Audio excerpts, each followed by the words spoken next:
usul fikih. Allah berfirman dalam Al-Quran yang berbunyi Bismillahirrahmanirrahim. Wala tardu anka al-yahud wal nasara hatta tattabi'a millatahum. Ghazwul Fikri itu merupakan salah satu bentuk dari usaha kaum Nasrani dan Yahudi untuk menghancurkan umat Islam. Nah, Ghazwul Fikri ini akan lebih dipaparkan oleh rekan-rekan kami.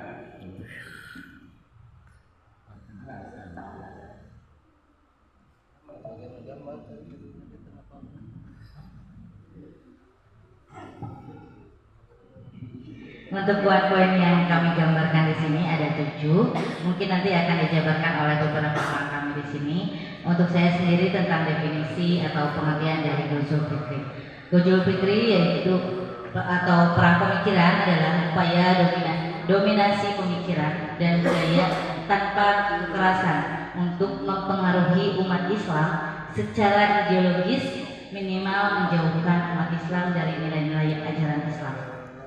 Yang selanjutnya yaitu tujuan akan disampaikan oleh Bu Ida.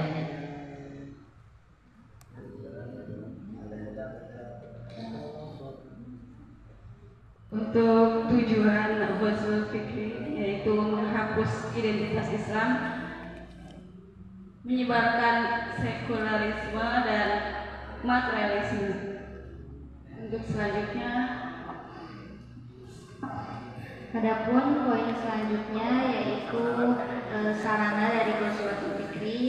Yang pertama, media massa bisa dari televisi atau media sosial atau dari film, musik yang mengandung unsur kebarat-baratan yang jauh sekali dari nilai-nilai agama Islam. Kemudian pendidikan sekuler, lalu budaya populer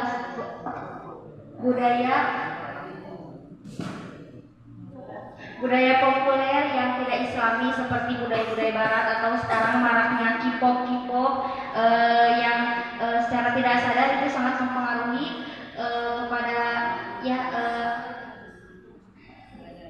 kepada nilai-nilai Islam itu sendiri. Selanjutnya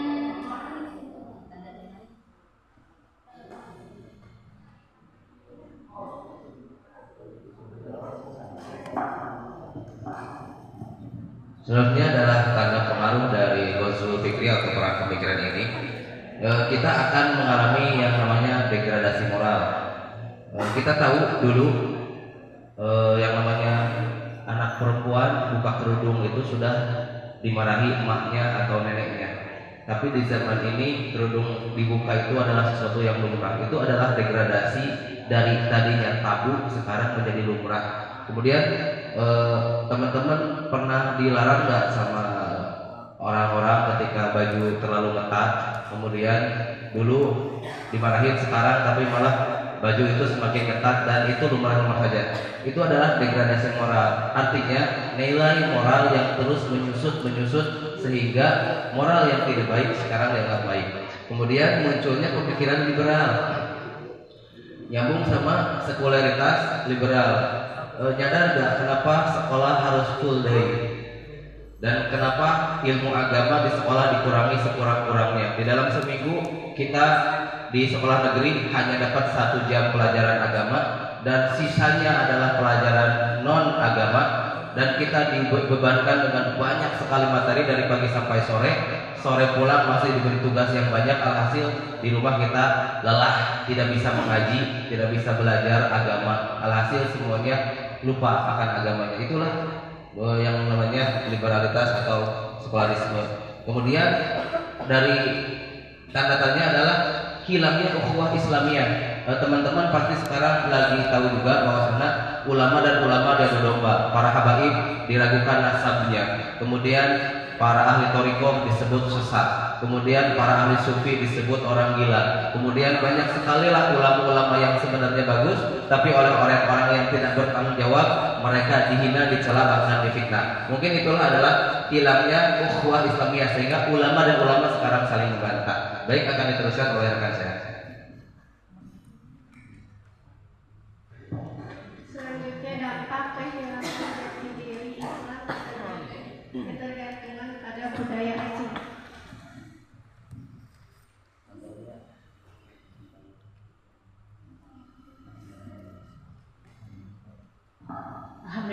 kasih kepada rekan-rekan saya yang sudah menjelaskan pengertian, tujuan, sarana, tanda pengaruh dan juga dampak.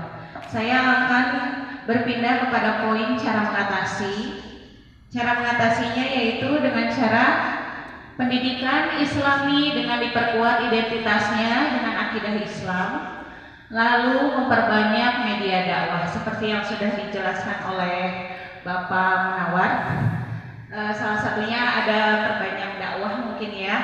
Sebagaimana kita harus kembali kepada pegangan kita yaitu Al-Quran dan Al-Hadis, sebagaimana yang sudah Allah terangkan di dalam Al-Quran, firman-Nya yang berbunyi, ya ayyuhalladzina amanu atiullaha wa atiur rasul wa ulil amri minkum. Seperti itu. Jadi supaya kita tidak kehilangan atau tidak terpengaruh dengan gozul fikrinya orang Yahudi dan Nasrani, maka kita perlu kembali untuk berpedoman kepada Al-Quran dan Al-Hadis atau As-Sunnah. Terima kasih, dilanjutkan oleh rekan saya.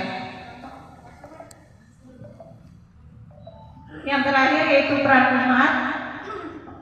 Kita sebagai kader, khususnya kader BKPRMI dan umumnya sebagai umat Islam, sebagai jati diri kita sendiri, agar bagaimana amaliyah atau bahkan dakwah itu sendiri dimulai dari diri sendiri, yaitu individu, kemudian keluarga, lalu ke masyarakat, dan yang terakhir ke bangsa atau ke negara, seperti itu. Terima kasih. Assalamualaikum warahmatullahi wabarakatuh. Ada yang mau nanya?